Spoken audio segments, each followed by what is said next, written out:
up? I, I don't know something like this, sir. That's what's up, man. So let me just go ahead and dive into this, man. I have a lot of people that came to me and said that because I like to talk about the importance of work-life balance, Sure. employee engagement, and stuff like that.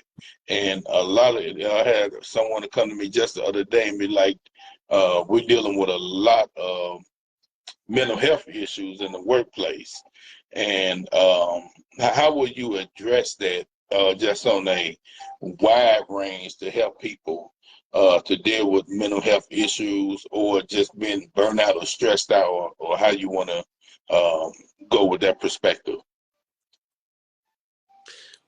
Or just making sure that you have self-care. Oftentimes, people tend to think about others. I want to think about my parents, the geriatric population. I want to think about my children. I might even put my spouse ahead of me. And then in the workforce, they tend to put their supervisors, their bosses, their leads ahead of them.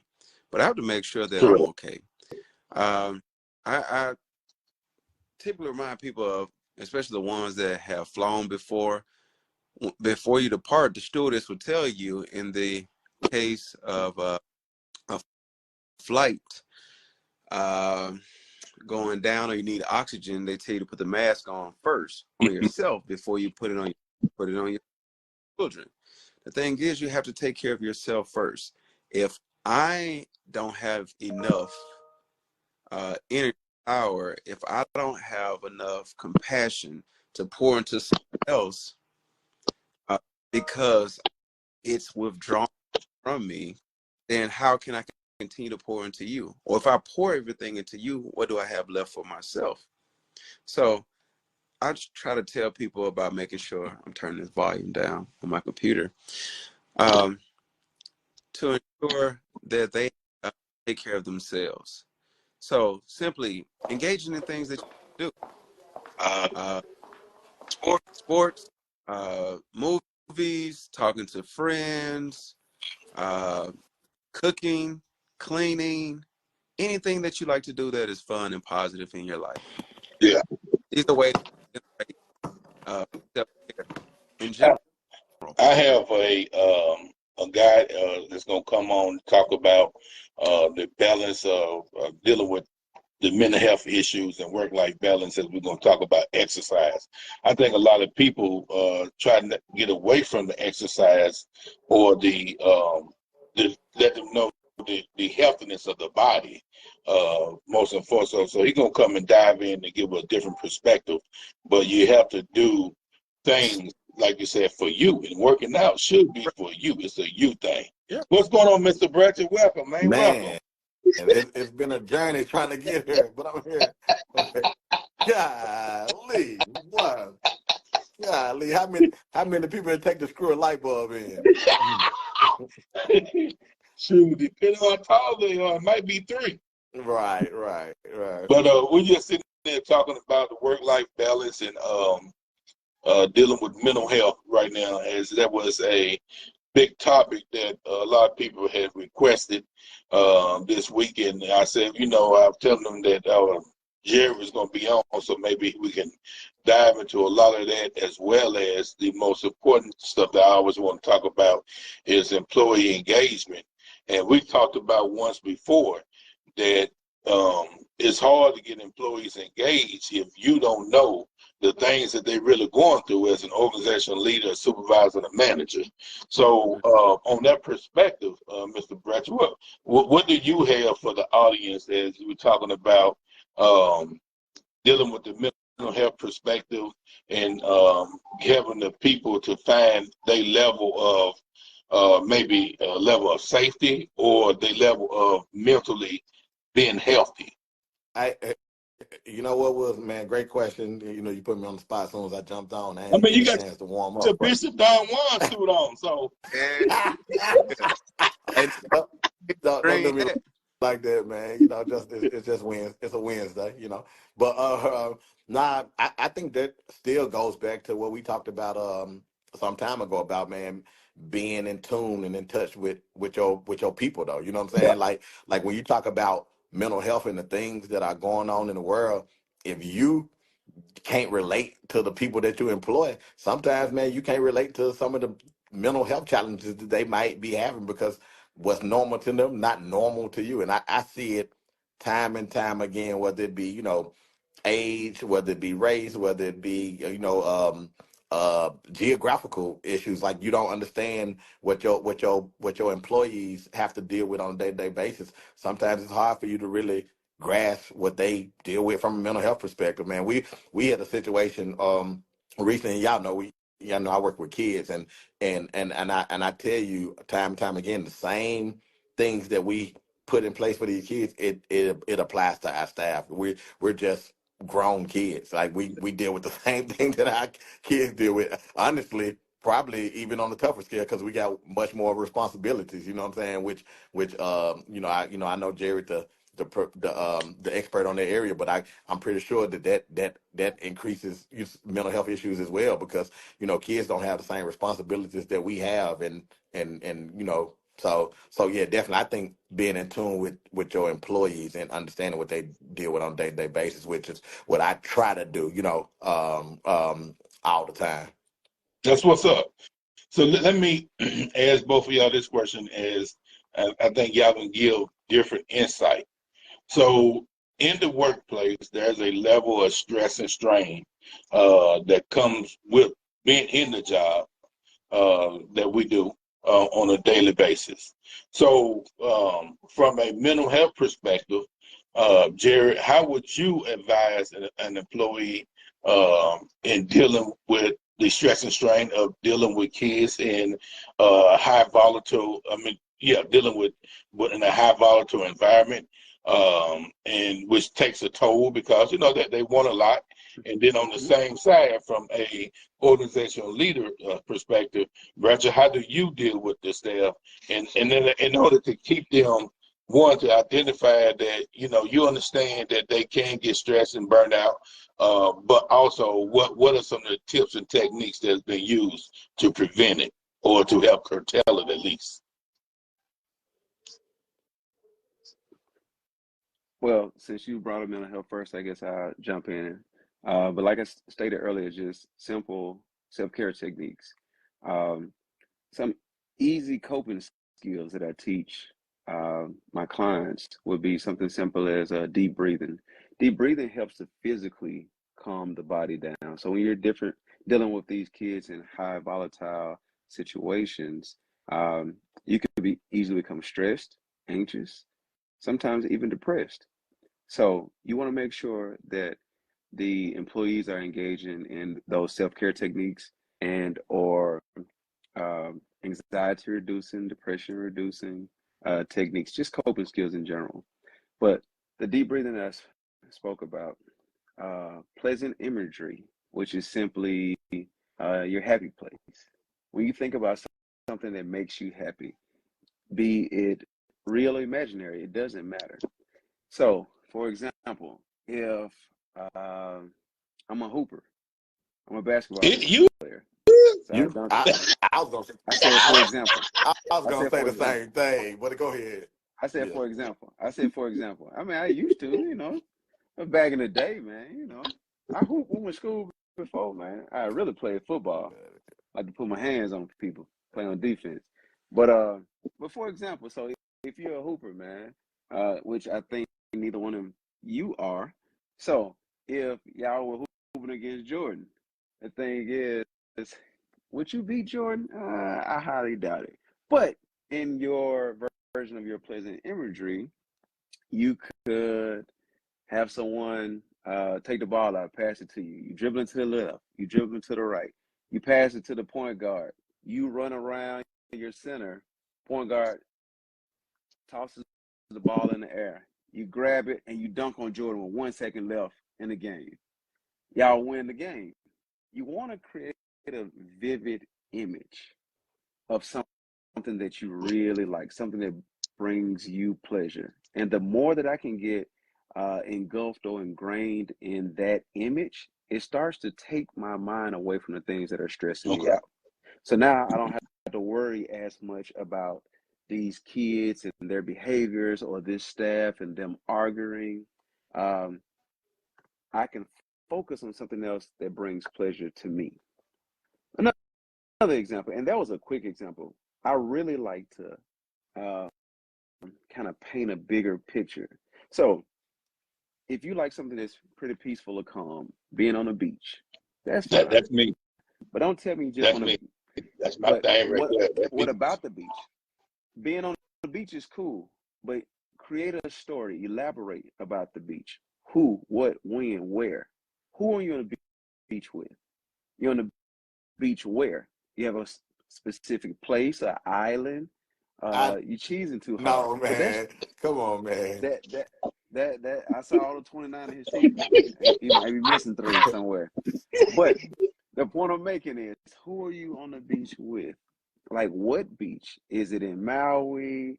Are you Grand Gulf? Uh, where are you? Who else is out there with you? What are you doing? Just being on the beach is one thing, but am I looking out at the waves in the ocean? Do I see people playing volleyball over here, little kids burying their dad in the sand over here? What do you see? Tell me about the setting of the day.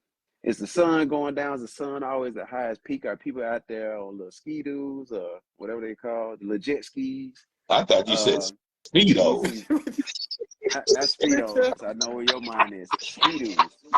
Uh, the jet skis is a different name. So, Okay, brand name so maybe. pretty much you're painting a whole holistic picture. Correct. The point is, again, to be so engrossed in that it takes your mind away from whatever is stressing you out in the moment. Yeah. And so these are things that you can do in the moment, not just when you get home, not just once you leave your job, but something that you can do in the moment to kind of reduce your stress, especially if you're in a volatile situation. Okay. All Dog in right. your court, Bratcher. I'm disappointed that he didn't say Mud Island when he was talking about beaches, man. So Hey man, there's not a beach I on mean, Mud Island, bro. that's the only beach I knew when I was growing up. So everybody ain't able, So shout out to Mud Island. But I think, what I mean, I think Jared, talked a lot more about the internal things. I'm looking solely like that at the external, man. Like when you talking about, and I'm looking talking about staff, man. Sometimes like when you talk about stress and anxiety, it's really about the unknown and uncertainty. And man, you have Mm-hmm. no idea. And let's go back to being in touch with your people. How many people have so many unknowns and uncertainties, man? And I'm talking about from work and outside of work. How I'm gonna pay this bill. If Mm-hmm. my stomach hurting, I need to leave work, but I can't afford to leave work right now because my check gonna be short. You know what I mean? Right. But the thing is, when it comes to those unknowns and uncertainties, and I always compare the kids versus staff. Our kids are the same way. The kids act out because they have a lot of unknowns and uncertainties. If we don't get to know the kids and we don't get to know the staff, sometimes, well, ain't no sometimes, a lot of times we don't know what their unknowns and uncertainties are. You would have no idea. And I'm not just talking about direct care staff. I'm talking about from the direct care on up to the director of nursing to clinical directors. A clinical director that's anxious about a report because she think that the national clinical director going to review it and not going to be pleased with what she put in her report. I mean, Mm-hmm. that anxiety, man, it starts stress and starts so much stuff because so many people are uncertain. It don't matter how many degrees you have. It don't matter how many years you've been in school. We as people want to make sure that we're doing a good job. And a lot of times, man, I know it sounds so simple. Sometimes just a simple, hey, you're doing a great job. Jerry, I know Right. it has changed. I know at one point it was what, 4 positives to a negative or something like that. I think they even talk about that we should increase that and it should be higher than that. Man, that's the same way with staff, man. Like you tell them what they're doing wrong all the time, but for every time you tell them what they're doing wrong, man, we got to be able to tell them 5 things that they're doing well, and we don't do that enough. And when you do that, it does decrease anxiety, it does decrease stress because people don't know how they're performing. And again, going back to those unknowns and uncertainties, when you can minimize them, because you'll never get rid of them all the way, because Yeah. once you get rid of one or Mm-hmm. two, somebody's gonna create another one. But I think that the more that you can decrease it, it decreases stress and anxiety because again, an 8-hour shift is so many things that people just they don't know whether and Jared, he deal with this with me all the time with my program, not getting along with a coworker. Like, I got to come to Right. work and oh shit, Woods here today. You know what I mean? I don't know. I'm for real. Yeah, Literally, I need that's my real. job, but if Woods say something else to me today, I might lose my job because I'm gonna curse him out. This might be the That's an day. unknown. They You know might what be I'm saying? today. Yeah. But sometimes it takes somebody just coming in, reducing that anxiety and that stress by letting them know that hey, there are different options. I think a lot of times we assume that people know all the options, and I'm telling you, man, even something as simple as yeah, you would be amazed at how many people that work for companies that do not understand your benefits and healthcare plans. Like you have adults that don't know that this is how this works, and that's an unknown. And all they have to do is talk Mhm. to the right person. I say the right person because sometimes those unknowns because they talked to the wrong person and gave them some bad information. That's what's up. I'm gonna throw out little snippets, little cliche statements, and I want each of you to give me your thoughts on this. Okay. All right. The first one is comparison is the greatest loss. Let me tell you what I heard today. It said comparison is the greatest loss. With that, it said that a lot of times people compare when somebody do something good, they compare it to what they done in the past that wasn't so good. Why do people, especially in the workforce, always want to be able to, yeah, you did this good job, but let me tell you what you used to do. Why is it that they think that is acceptable when that is not effective management, as you just sit here and you explain the 5 to 1? Part of it is cultural beliefs. So uh, some people have a crabs in the barrel mentality. In order to advance, I got to pull you down. So literally crabs in the barrel. Everyone wants to get to the top. There's nothing wrong with getting to the top. But in a haste to get to the top, I have to get to the top before you so that I can tell everybody, hey, look at me. Let me gloat. Let me show you that I'm number one. I'm at the head. Me personally, I prefer to be behind the scenes. I don't want to be in the limelight. I want to make sure that I'm big on community. So I want to make sure that the community is winning versus me. Because if the community wins, I win anyway. So I don't need my name out front.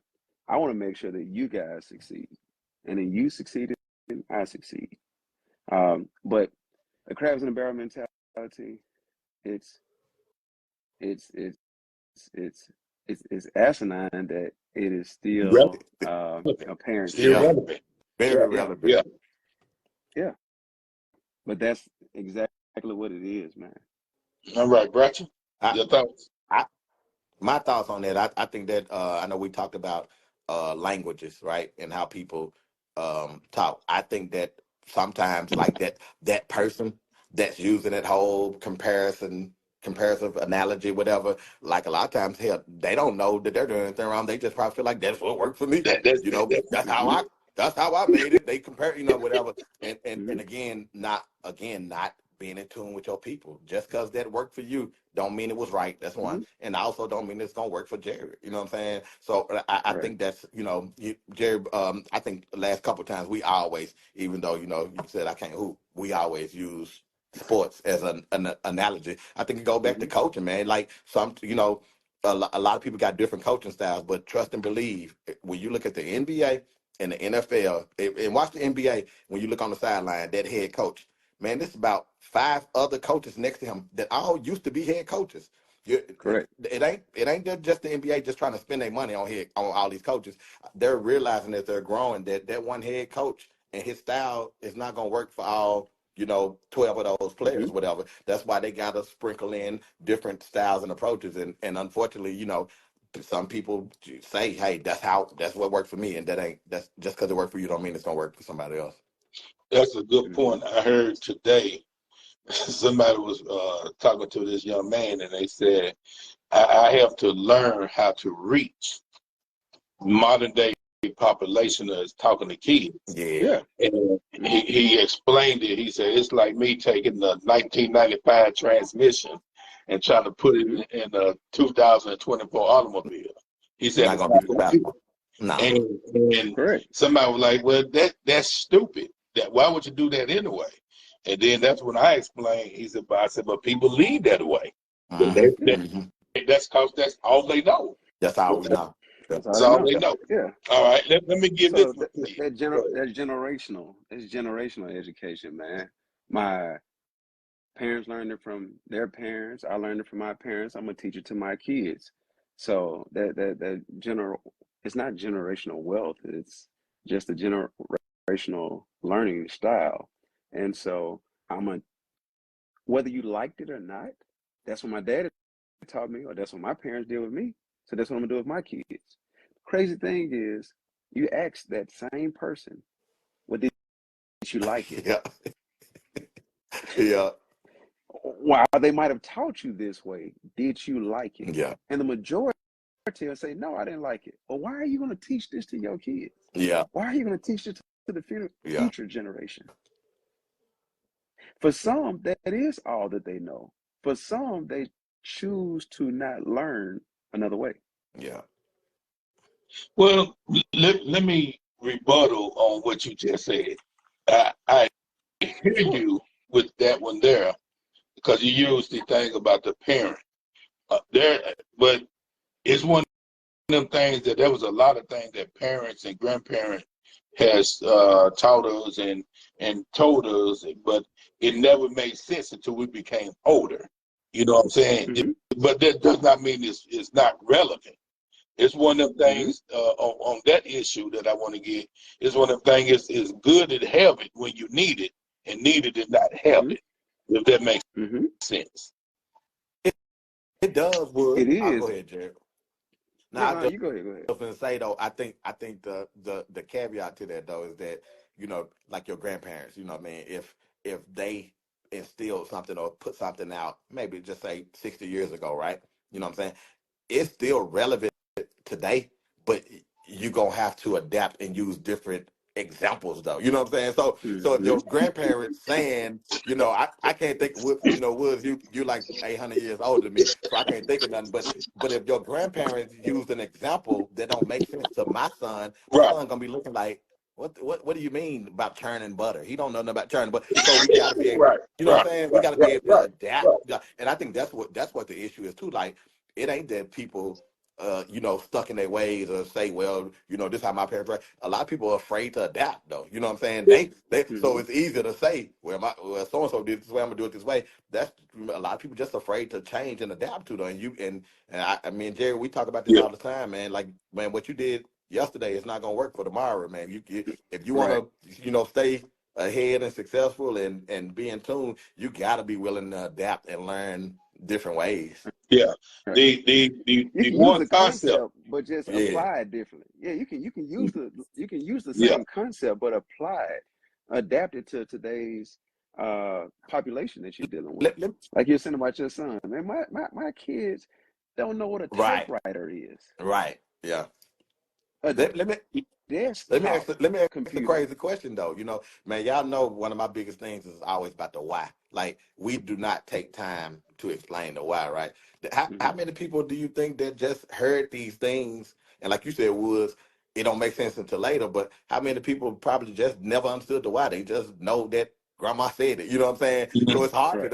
it's hard for them to, like you said, Jerry, to change it and make it apply, because hell, they don't understand it. You know what I'm saying? Like Right. that why is so important, man, explaining the why, and I It think we fail to do that a lot. We look at the what, not Yeah. the why. You have to understand the why behind the what. What am I doing? I can see what you're doing, but I don't understand why you're doing it. That's part of the reason why I got into this field. You see people walking down the street doing things as critics. We'll say, man, that's idiotic. Why is this person doing Yeah. this? But they don't take the opportunity to understand the Yeah. why behind the what. Yeah. Mama and daddy arguing with each other, and mama taking out on me. Why are you taking out on me? I ain't saying nothing to you. Why are you taking out on me? But we don't take the time to understand Mhm. the why behind the what. We just see Yeah. the what. good one. All right, let me ask y'all this one. Um, I did a piece yesterday, got a lot of comments on it. Talked about as organizations organization leaders, sometimes, as we were just talking about, stepping outside them different boxes and boundaries. And as a leader, sometimes you have to go and encourage and find out what inspired other people to go to that next level.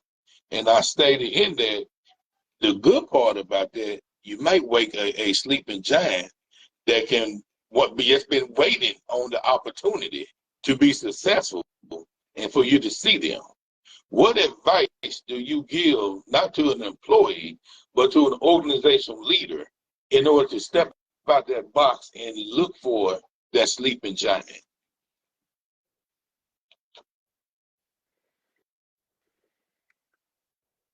What advice would you give to the leader to step outside their box?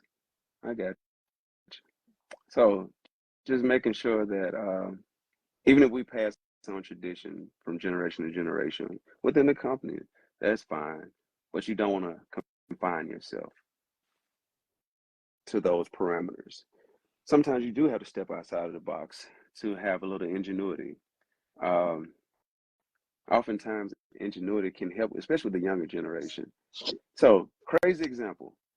Uh, y'all old, but the music that y'all listened to growing up, I listened to on Saturday mornings with my parents, cleaning and stuff. So I listened to y'all music then. All right. But my parents, my grandparents, they wouldn't understand who no Lil Yachty is. Right. They wouldn't understand all the gibberish. I don't even know who you're talking about. Don't get you used to work with us. Wood started, man. Come on, man. Go ahead. We said he about 13 generations ahead of us, but the mumble rappers that's out here today, they wouldn't understand it. They're like, what is that? So as a leader, I want to stick to the tradition of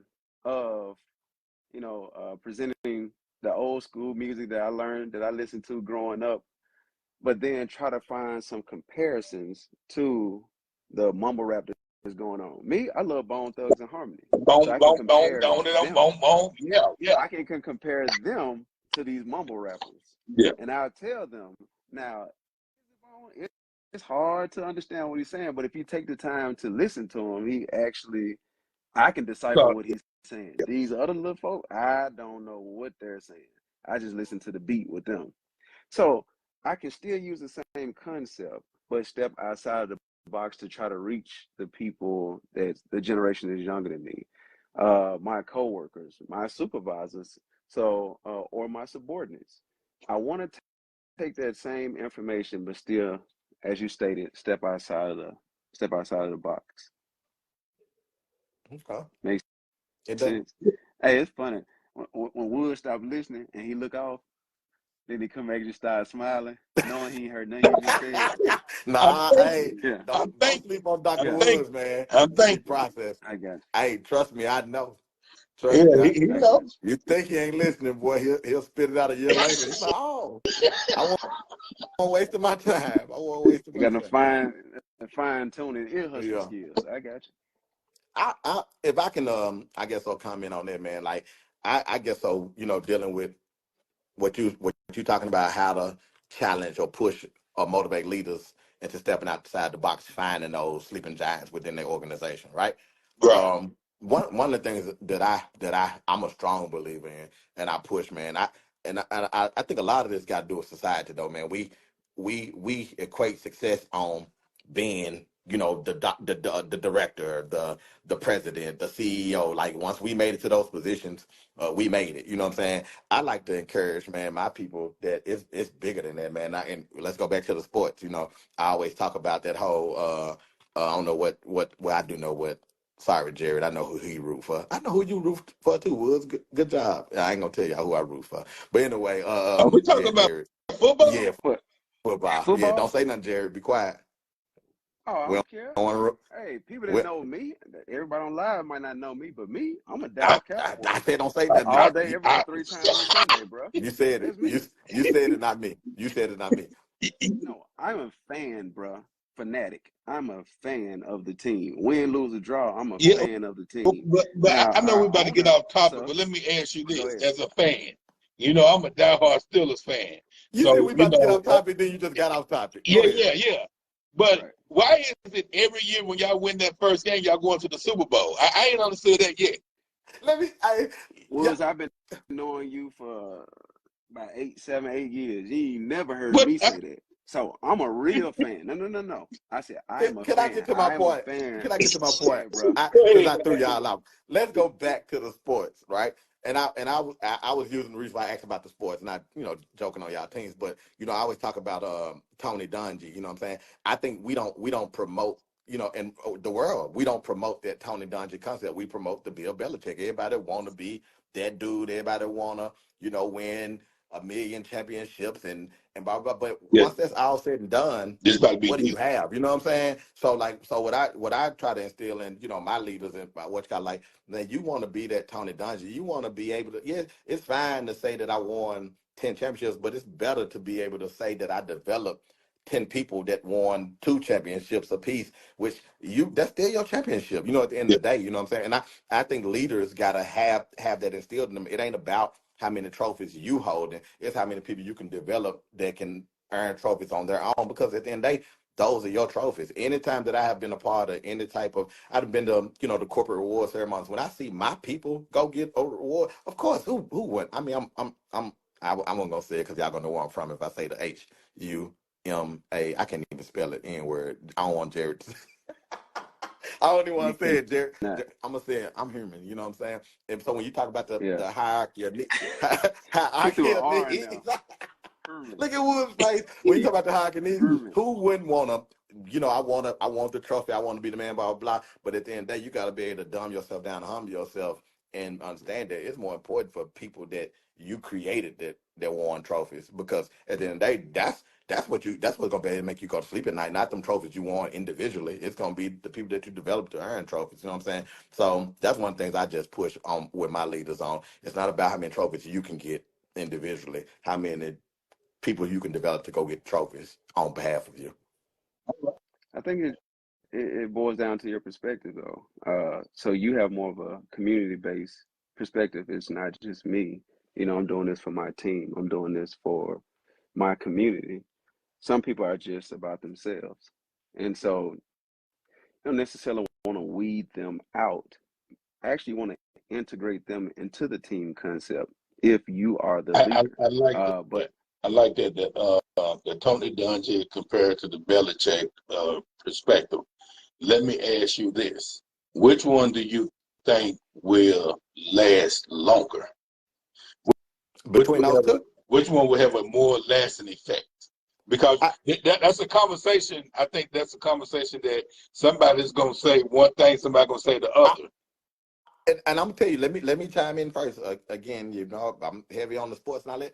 I'm gonna say Tony Dungy because right now, at the end of the day, no matter how many, no disrespect to the Patriots and blah blah blah, but no matter how many trophies he won, now that it's over, they already questioning, was it him? Oh, it was Tom Brady.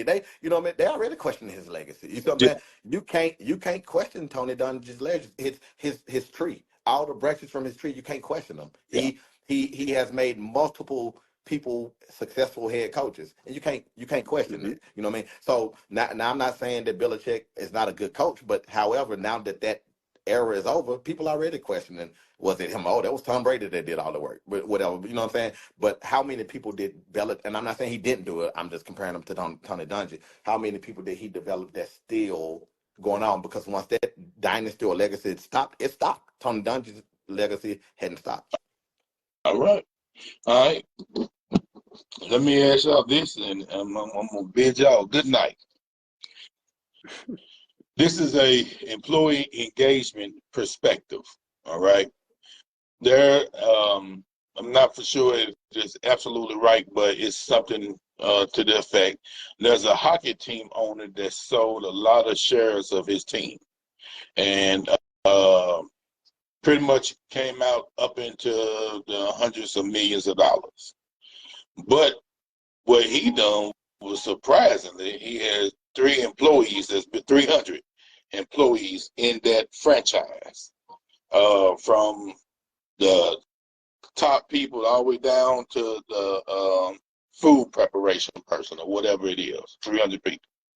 So instead of taking that money and riding off in the sunset, he took that money and divided it up amongst some 300 people to say, hey, I appreciate you.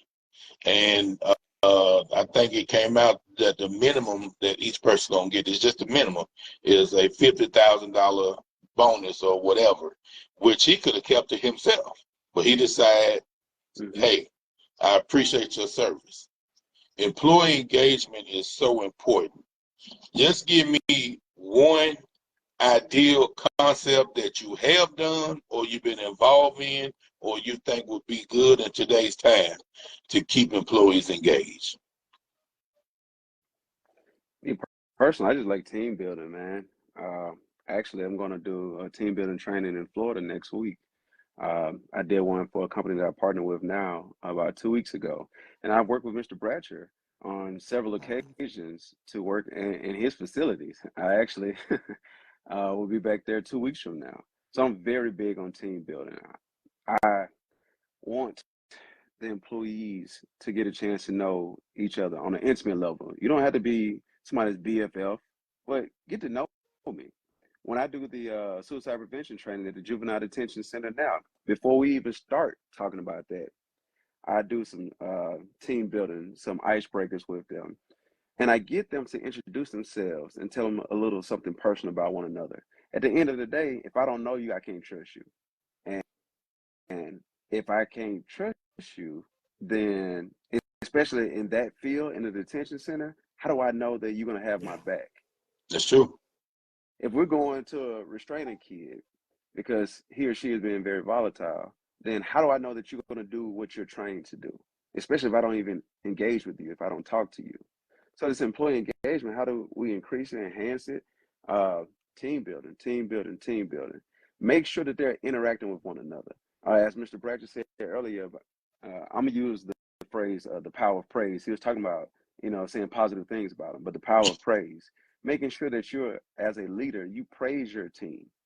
It's so easy to point out the negatives that's going on in today's society or in the workplace. This person's not doing that. This person's not doing this.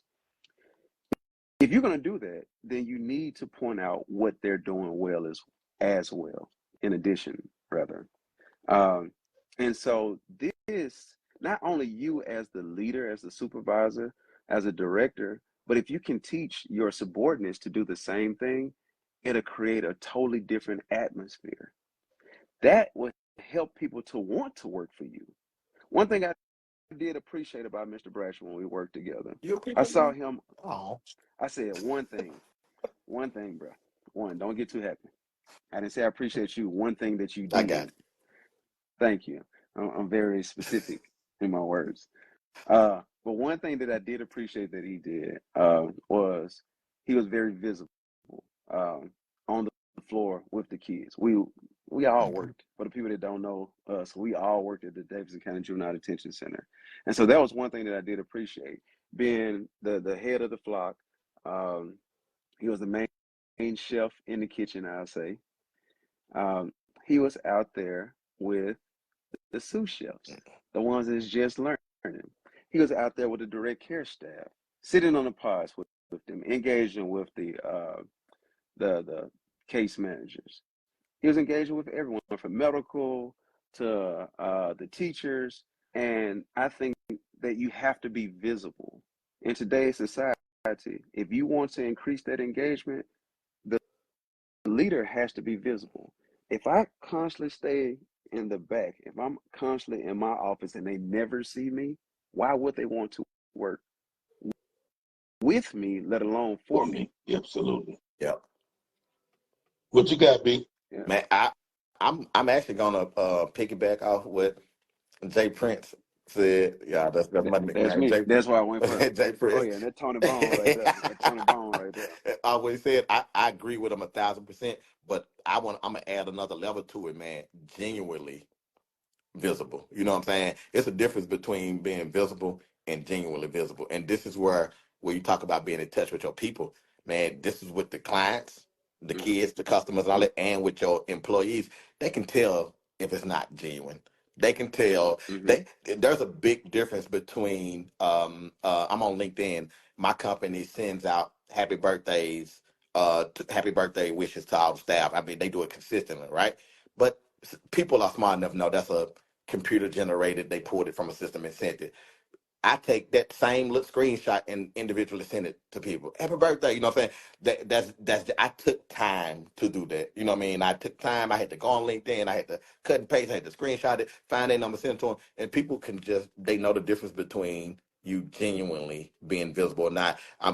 Talk about two organizations. I know a lot of people talk crazy about Waffle House, but Waffle House is a great organization. But if Mm-hmm. you notice one thing about Waffle House leadership, even I'm talking about all the way up to the big dogs in Georgia, when they come in the store, they getting on the grill cooking. That's the first thing they gonna do. When they say, "Can I help?" They Mm-hmm. jumping on the grill cooking alongside with you. You know what I'm saying? Publix, another Mm-hmm. organization where they treat the baggers better than they treat the damn, the store managers, whatever. Mm-hmm. But you can tell the difference between when it's genuine or not. You could tell when a leader talking about in our world that what we did at juvenile detention and still doing, some shape, forms, and fashion. You could tell when somebody is on the floor and they're not comfortable for real. Yeah. So Mm-hmm. the people just looking like, man, go back in your office, man. You Yeah. just came out here just or as opposed to nah, dude, really out here driving and he really cool. I'm Mm-hmm. gonna tell you something so simple, man. Today, I had a situation with with a staff that you gonna meet soon, Jared. It was real Mm-hmm. soon, man. She got some things that we needed to address and some issues. And when I saw her, the first thing she looked at me like, he finna chew me out about something. And the first thing I said was, "How was your PTO?" Because I knew she went on PTO, and she lit up like that. I genuinely knew she went on PTO. I genuinely knew that it was her kid's birthday. I genuinely knew that where she took her kids to a concert, and it meant the world to her. So when I do chew her out, which is gonna happen, it's not gonna be as rah rah It's rah not gonna because sting it as right, much.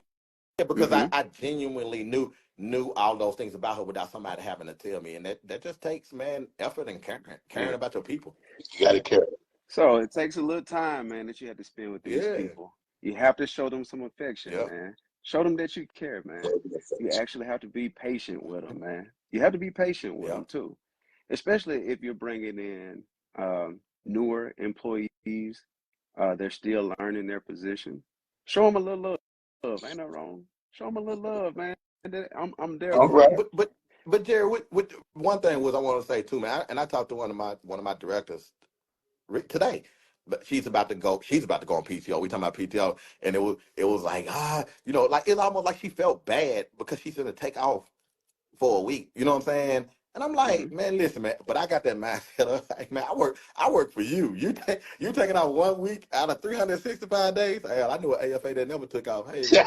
But like you taking off 1 week out of a year, like you doing me a service by running programs for me. You make my life easier. You know what I'm saying? Like, you know what I mean? And I think a lot of leaders don't look at things that way enough. But you know what I mean? But again, man, I They work don't. I work for you. You know what I mean? You make my life. If you weren't doing what you was doing, I wouldn't be able to do what I'm doing. So if you taking off a week, man, come on, I got you. You know, if that 1 week out of, I know a guy that never took off.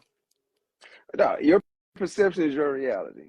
So one thing I try to tell people is your mindset is everything. Your mindset, how you see things. I see you now. I see you now. Even though my glasses are foggy as hell, I still see you better now than I do now.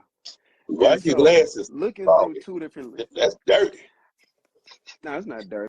It is foggy. You inside the It's house. It just ain't foggy. foggy. But hey, No. let me get ready to wrap this up, gentlemen. And I would like to wrap it up with this right here. Leave the audience with a thought. Leave the audience with a thought. Leave the audience with a thought. That's different. Because it's me. Of course it is. I'm like, was that a question or was that just a statement? You Bruh, do I it don't all know the what that time, was. Bratcher. Leave the audience with a thought. Oh, okay. Oh, okay, gotcha. I'm with you now. You go, Jerry. It took me a minute.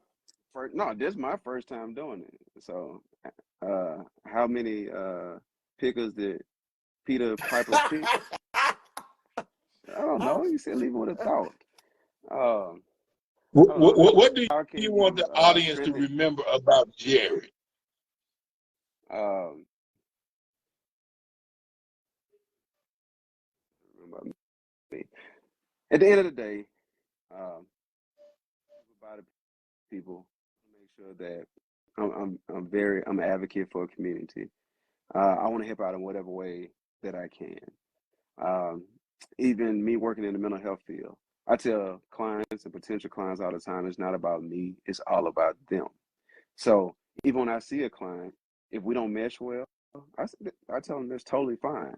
Let me refer you out to someone else that you can probably mesh better with. Because the way I envision our therapeutic relationship is I see it as a vehicle, meaning you're the driver, I'm the GPS. You plug in the coordinates. My job is to help get you to wherever you want to be. It's as simple as that. I create multiple paths to get to the same location. You as a driver pick the best one for you. So it's not Jared telling you what to do, but it's us working together to get to a common goal. Appreciate And that. so that's how I operate, and that's what I'll leave you with. Appreciate that. Bratcher. You put me on the spot. It's hard to come behind Jared, but I'm That's why I kept going first. I'm gonna leave you with this, man. Like, and I'm gonna go back to the sports, man. At the end of the day, anybody can fill a stat sheet, right? But I challenge people to look at. Let's not focus on the stat sheet and how many stats that you got. What did you do that is not gonna show up on the stat sheet? You know what I'm saying? Like, what did you do? How many screens did you set to allow somebody else to score? You know what I'm saying? Like, because it's those things that don't show up on the stat sheet that actually make teams better. You know what I'm saying? So I mean, you can have as triple double, as many points and assists and rebounds, and that looks good at the end of the night. But really, when you go to sleep at night, what did you do that didn't show up on your stat sheet that made other people better? That's what's up. I appreciate that. Let me share y'all share one with you all. This how you know I grew up around some old wise men and some concepts, but I use this, especially like at the detention center, to just get through on a lot of days. So, some days it be a little bit more difficult than others, but nevertheless, we get through it. And that is at the end of the day, that day is going to end. And that's what I've always used for myself. At the end of the day, that day is going to end. Tomorrow is going to be a fresh day. Hopefully, for fresh ideas, fresh attitudes, fresh everything. The whole point is tomorrow is a new opportunity. It may not be promised to us, but if we get it, don't take the old personality and the old day with you. That's my thing. All right, gentlemen. I thank you all for your time and your attention. Remember, small victories lead to greater success. I am Dr. Woods, and you have just been hit by the R.A.W approach. Easy.